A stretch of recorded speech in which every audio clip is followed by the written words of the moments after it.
She never meant to fall asleep on a stranger's shoulder. But when the plane touched down and she finally opened her eyes, the woman who had spent her life in glass towers and boardrooms found herself crying, not out of embarrassment, but because of what that single dad sitting beside her had done while she slept. This isn't just a story about an awkward flight. It's a story about kindness, the kind that changes people, softens hearts, and reminds us that sometimes, the people we least expect to meet are the ones who show us what really matters. Before we dive in, don't forget to like, subscribe, and comment below if stories like this touch your heart. You're watching your channel name, where we share real, powerful stories that remind us of the goodness still left in the world. It was a cold morning at Chicago O'Hare Airport. Flight 292 was boarding for Los Angeles, and in seat 14B sat Evelyn Carter, the 38-year-old CEO of a fast-growing tech company. Her assistant had booked her a last-minute flight after a week full of investor meetings and sleepless nights. She was tired, the kind of tired that coffee couldn't fix. Dressed in her signature navy suit, her phone never left her hand. Emails, contracts, projections, her whole life was lived through that glowing screen. To her, time was money. And small talk was a waste of both. As passengers shuffled in, Evelyn barely looked up. She just hoped the person next to her wouldn't talk much. Then came seat 14A, a man in his mid-30s with kind brown eyes, a few days' worth of stubble, and a little girl holding his hand. The girl couldn't have been older than 6. She had big curly hair tied into pigtails and a pink unicorn backpack that looked almost bigger than she was.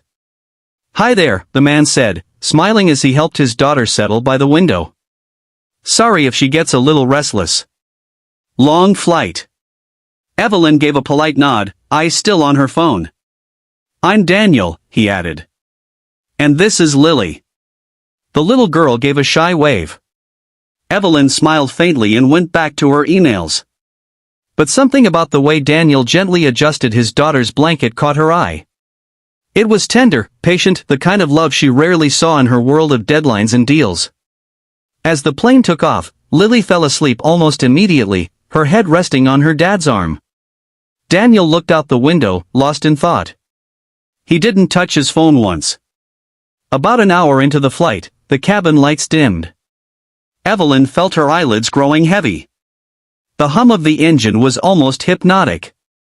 Before she knew it, she had drifted off right onto Daniel's shoulder. She woke up nearly 2 hours later, startled and embarrassed. "Oh my God, I'm so sorry," she whispered, sitting upright. Daniel chuckled softly. "No worries. You looked like you needed the rest." But then she noticed something. Her phone, which had been slipping from her lap when she fell asleep, was now plugged into a power bank that wasn't hers. I think this is your charger," she said. Daniel smiled. "Yeah. Your battery was at 3%. Didn't want you waking up to a dead phone." Evelyn blinked, surprised. No one had ever done something so small yet so kind for her in years. "Thank you," she said quietly. They started talking after that. Slowly at first, but then more easily. She learned that Daniel was a single dad, raising Lily on his own since his wife passed away 3 years earlier in a car accident. "She was the love of my life," he said, glancing at his daughter sleeping peacefully beside him. "I still miss her every day. But Lily, she's my reason to keep going." Evelyn listened, really listened. It had been so long since she'd had a conversation that wasn't about money or markets.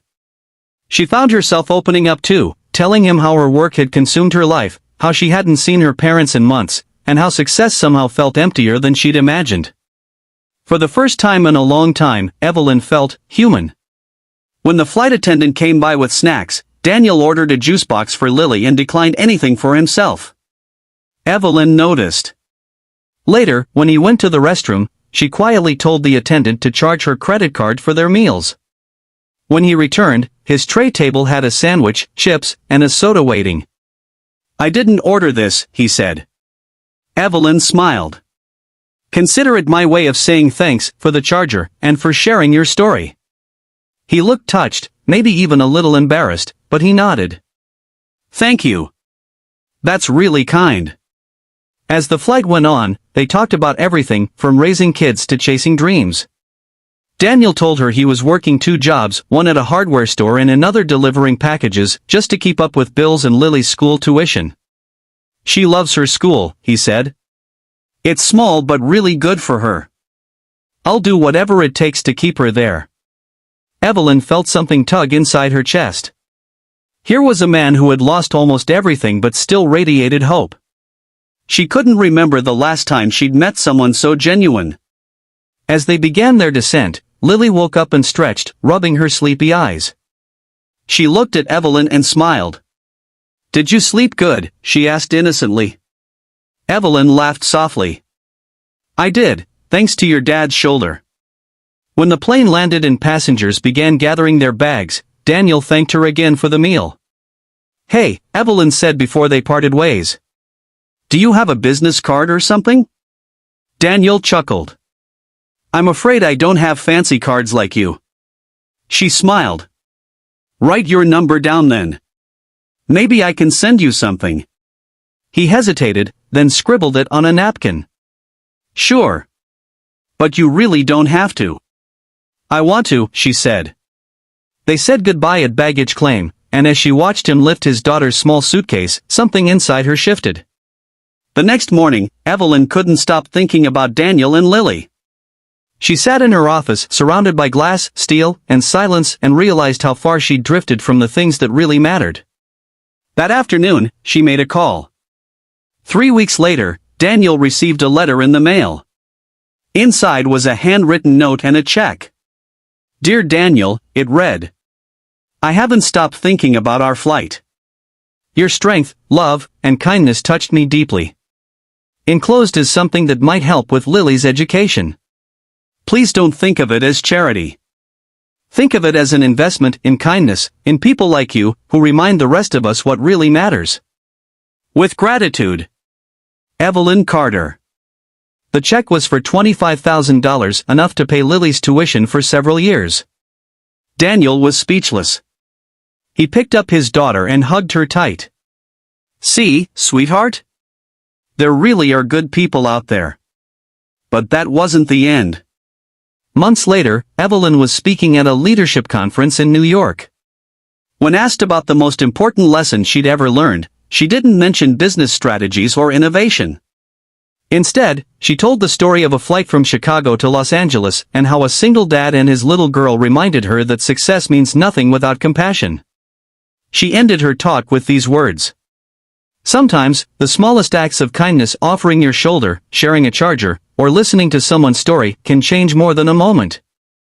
They can change a life." The audience gave her a standing ovation. Not because she was a powerful CEO, but because, in that moment, she was simply human, open, vulnerable, and real. As she left the stage, her phone buzzed with a message from an unknown number. It was Daniel. "Just wanted to say thank you again. Lily got her first report card, straight A's. She says she wants to be a pilot someday." Evelyn smiled, tears welling in her eyes. Maybe kindness doesn't just ripple. Maybe it takes flight. If this story touched your heart, take a moment today to do something kind, for a stranger, for a friend, or even for yourself. You never know whose life you might be changing. Thank you for watching, your channel name, where every story reminds us, kindness still matters. Don't forget to like, comment, and subscribe for more stories that inspire hope and healing.